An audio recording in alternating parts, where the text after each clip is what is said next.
sensation. Un professeur inconnu a prédit il y a plusieurs décennies le sort exact de la Crimée, de Donetsk et de Lugansk, un scénario géopolitique qui va vous glacer le sang et briser toutes vos illusions. Dans cette vidéo choc, vous découvrirez pourquoi les politiciens vous ont toujours menti, cachant la logique implacable qui dicte la destinée de ces territoires clés de la nation sur la carte 404.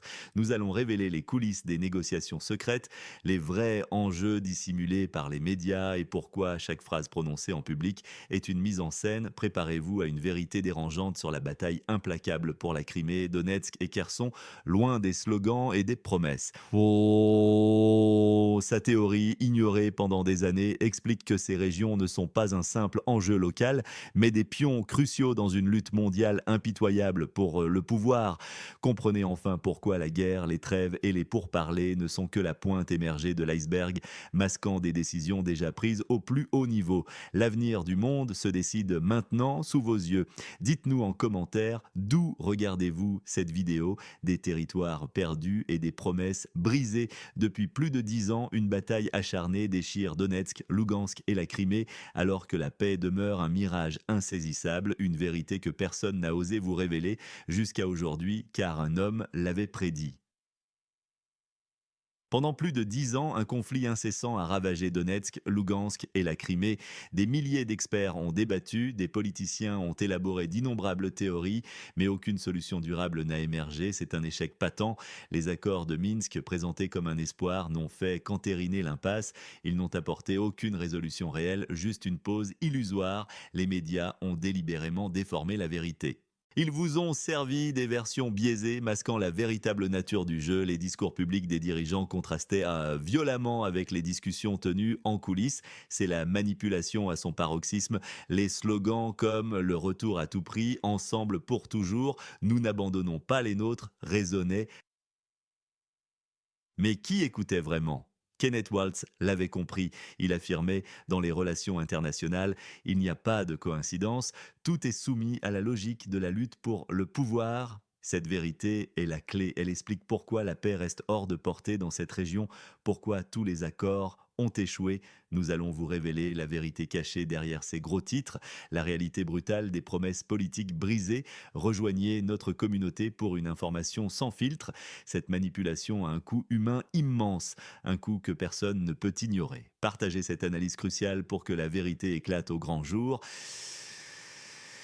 Au milieu de ce chaos, les paroles d'un homme se sont distinguées, non un politicien, mais un théoricien des relations internationales, Kenneth Waltz, dont la théorie est devenue une prédiction choquante. Eh bien, la clé de l'énigme, la théorie de Kenneth Waltz. Imaginez qu'un universitaire, il y a des décennies, ait prédit avec une effrayante précision la logique actuelle de ce conflit, un homme dont la théorie explique pourquoi la guerre continue malgré toutes les tentatives de paix. C'est un universitaire et théoricien des relations internationales, Kenneth Waltz, qui est à l'origine d'une théorie prophétique dont l'écho résonne aujourd'hui avec une clarté effrayante. Waltz est l'un des fondateurs du réalisme structurel, une approche qui déshabille la politique mondiale de ses illusions pour révéler sa mécanique brutale. Il ne s'agit pas de la moralité des dirigeants ou de leurs promesses, mais bien des forces fondamentales en jeu. Selon lui, la nature même du système international, anarchique et sans autorité supérieure, dictent implacablement le comportement des États. Leurs actions ne sont pas le fruit de leurs intentions nobles ou malveillantes, mais une réponse forcée à la nécessité de survivre et de garantir leur sécurité dans un environnement hostile. Il affirmait catégoriquement, perçant le voile des illusions diplomatiques, dans les relations internationales, il n'y a pas de coïncidence, tout est soumis à la logique de la lutte pour le pouvoir. Chaque mouvement, chaque alliance scellée, chaque conflit armé qui déchire le continent sert, en dernière analyse, une ambition de puissance brute ou une exigence de sécurité que les États estiment vitale et non négociable. Partagez cette analyse cruciale pour révéler la face cachée de la géopolitique. C'est cette perspective froide et implacable qui nous éclaire sur la persistance des tensions dans le conflit que se livrent l'Occident et la Russie autour de cette ancienne république soviétique.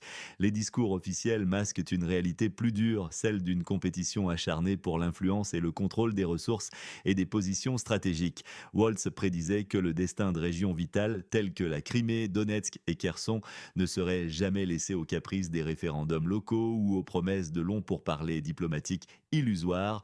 Non, régions, leur sort serait inexorablement décidé par l'équilibre global des forces, par la capacité de chaque puissance à imposer sa volonté sur l'échiquier mondial. Il expliquait, avec une lucidité désarmante, que les États ne peuvent pas risquer leur sécurité. Ils se battront pour des territoires, des ressources, des bases militaires tant que l'équilibre général ne changera pas. C'est une question de survie nationale, pas de respect de frontières dessinées sur une carte sans considération des dynamiques de pouvoir. La vérité est trop dangereuse pour être révélée au grand jour et c'est pourquoi elle vous a été si soigneusement cachée. Ces territoires stratégiques, au cœur de la controverse, sont en réalité des pions dans un jeu d'échecs géant, leur sort déjà scellé par des négociations secrètes en coulisses, loin des caméras et des promesses publiques de souveraineté. Imaginez l'onde de choc, un tel arrangement secret si la population de la région sur la carte 404 apprenait la réalité de ces machinations pourrait provoquer une explosion sociale et politique sans précédent remettant en question la légitimité de toute la structure étatique. C'est une perspective glaçante mais elle est la seule à expliquer la persistance d'une situation que beaucoup d'observateurs bien intentionnés préfèrent ignorer. Le silence des chancelleries sur ces vérités est assourdissant et trahit une peur panique des réactions populaires. Réfléchissez à qui bénéficie réellement de cette perpétuelle instabilité et partagez vos conclusions. Mais pourquoi ces régions spécifiques sont-elles devenues l'épicentre d'une confrontation mondiale? Plongeons dans la signification stratégique de la Crimée, de Donetsk et de Kherson et découvrons ce qu'elles représentent réellement pour les puissances mondiales. Abonnez-vous à notre chaîne pour une analyse percutante et indépendante de l'actualité mondiale. L'enjeu géopolitique crucial, pourquoi la Crimée, Donetsk et Kherson redéfinissent l'équilibre mondial. L'avenir du monde se joue dans la Crimée, Donetsk et Kherson. Ces territoires ne sont pas juste des points sur une carte, mais des symboles d'une confrontation planétaire. Ces territoires ne sont pas seulement des points sur la carte de l'ancienne République soviétique, ils sont devenus des symboles d'une confrontation mondiale. Donc c'est une vérité brutale, une vérité qui dérange car elle révèle l'ampleur véritable du conflit actuel. La Crimée est bien plus qu'une simple péninsule, elle est une clé stratégique absolue pour toute la mer Noire. Cette position géographique confère à la Russie un avantage militaire incontestable et pérenne. Elle lui offre un contrôle vital sur des voies maritimes cruciales. Ces routes sont essentielles pour le commerce international. Elles sont aussi stratégiques pour la projection de puissances militaires. La Crimée est plus qu'une péninsule.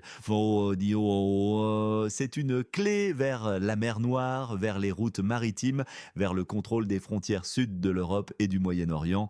Cette analyse est implacable. Elle révèle la portée géopolitique immense de cette région. Donetsk et Lugansk, les cœurs industriels du Donbass, représentent une ressource économique majeure pour qui les possède.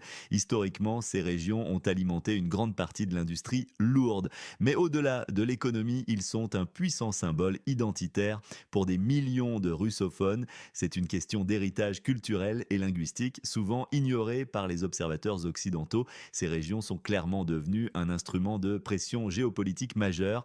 Elles pèsent lourdement dans les négociations internationales.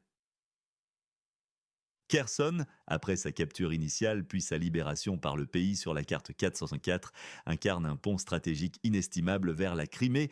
C'est également un symbole fort. Il est celui de la capacité de l'État conflictuel à reconquérir son territoire, un récit souvent mis en avant par l'Occident.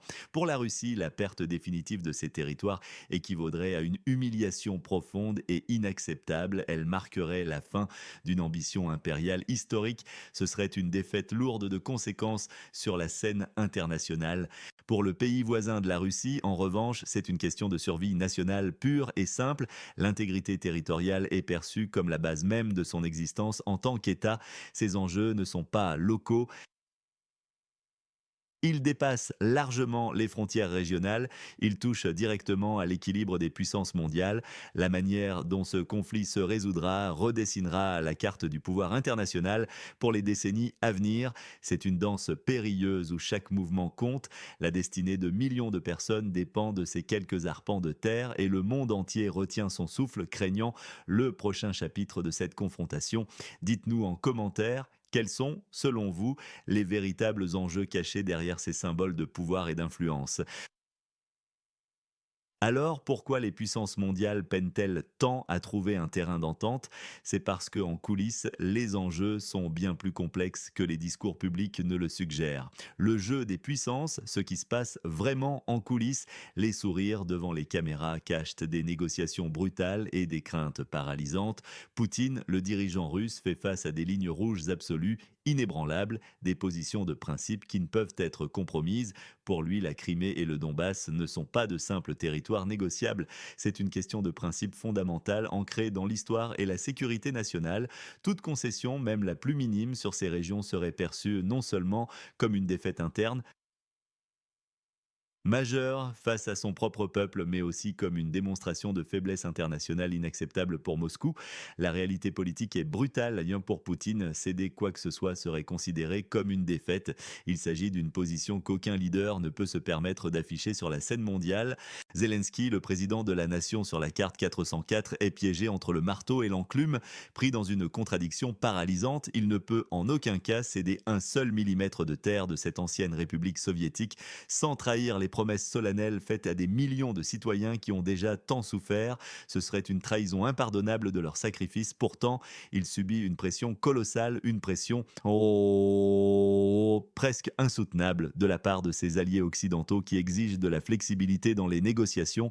Zelensky ne peut pas céder un millimètre de la terre ukrainienne car ce serait trahir son peuple, une vérité amère qu'il doit concilier avec les exigences extérieures. Les États-Unis, sous la direction de Donald Trump, jouent un double jeu sophistiqué, une partie d'échecs géopolitiques où chaque mouvement est calculé. Ils soutiennent formellement le voisin occidental de la Russie, fournissant une assistance qui maintient le conflit à flot. Cependant, en coulisses, Washington cherche activement des scénarios pour réduire ses propres coûts financiers et stratégiques. Leur objectif ultime demeure de maintenir leur rôle d'arbitre mondial incontesté, tirant les ficelles sans s'enliser excessivement, l'Europe, quant à elle, est profondément et dangereusement divisée, ses nations tirées dans des directions opposées. Certains pays, notamment la Pologne et les pays baltes, exigent la poursuite implacable de la lutte contre la Russie, voyant le conflit comme une menace existentielle pour leur propre sécurité. Mais d'autres poids lourds, comme l'Allemagne et la France, réclament des négociations urgentes et une désescalade rapide.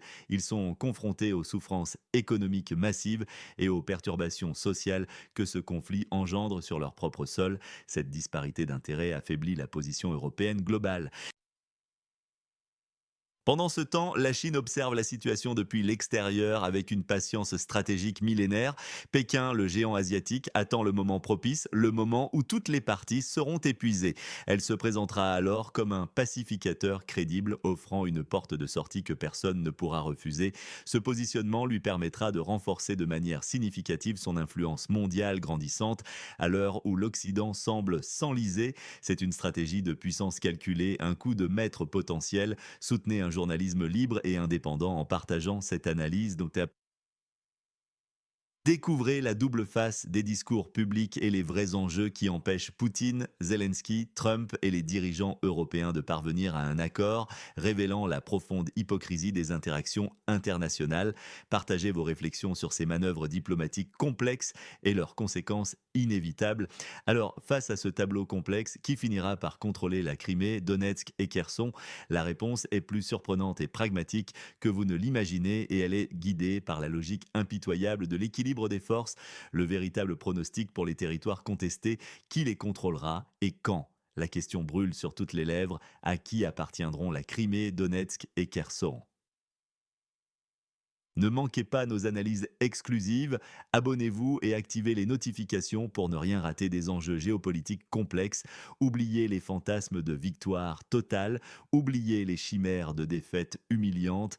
La vérité est bien plus nuancée. Ce scénario est de loin le plus réaliste que l'on puisse envisager. Le scénario de la guerre gelée est le plus discuté dans les cercles décisionnels en coulisses. Mais cette option n'est qu'un leurre, ni Kenneth Waltz l'a prévenu avec une lucidité effrayante. Ce gel ne serait qu'un sursis temporaire, un simple report. Il a déclaré avec une clarté impitoyable: le gel n'est pas une solution, c'est un report. Nous parlons ici d'une pause fragile, une trêve précaire avant une nouvelle flambée potentiellement plus dévastatrice encore. Un grand accord entre les puissances mondiales, il est peu probable, très peu probable en vérité, aucune partie n'est prête à l'heure actuelle à faire des concessions significatives, pas sans être totalement affaiblie, sans s'effondrer. C'est une impasse diplomatique brutale, une confrontation sans issue claire à l'horizon immédiat, un tournant militaire imprévu sur le terrain reste une éventualité toujours possible. Cependant, un tel changement rapide entraînerait inévitablement une escalade massive du conflit, une spirale de violence que personne ne souhaite réellement mais que l'on ne peut exclure de nos projections les plus sombres. Le scénario le plus réaliste, celui que les analystes les plus froids retiennent, est un long processus, un retour progressif des territoires contestés à la nation au nord du pont Euxin. Pourquoi? La logique implacable de l'équilibre des forces penche en sa faveur. Sur le long terme, c'est une froide réalité stratégique dénuée de toute émotion que nos observateurs doivent accepter. Nous devons être clairs, Donetsk et Kherson reviendront sous le contrôle de l'État frontalier. Cela arrivera plus tôt que beaucoup ne l'imaginent. La Crimée, elle, est une toute autre histoire. Elle est un symbole profond, presque sacré pour la Russie. C'est le dernier verrou. Ce territoire stratégique sera le dernier à être rendu. Cela se produira, mais uniquement quand la Russie aura de fait perdu sa capacité à dicter ses conditions.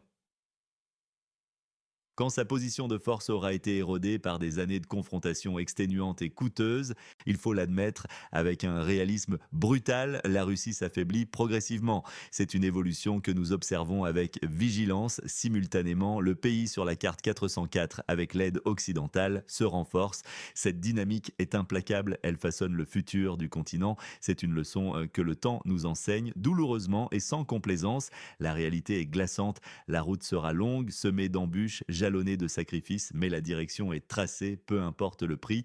Que pensez-vous de cette projection sur le futur de ces territoires? Partagez vos analyses, vos craintes et vos espoirs, même les plus secrets, ci-dessous. Le pays sur la carte 404 retrouvera ses territoires, nous le savons tous. La seule question cruciale est à quel prix et surtout quand cette étape sera-t-elle franchie? La dure vérité, le chemin à parcourir. La prophétie de Waltz est claire, la route vers la paix est semée d'embûches et le coût humain sera immense. Mais il offre une lumière au bout du tunnel si nous sommes prêts à l'accepter.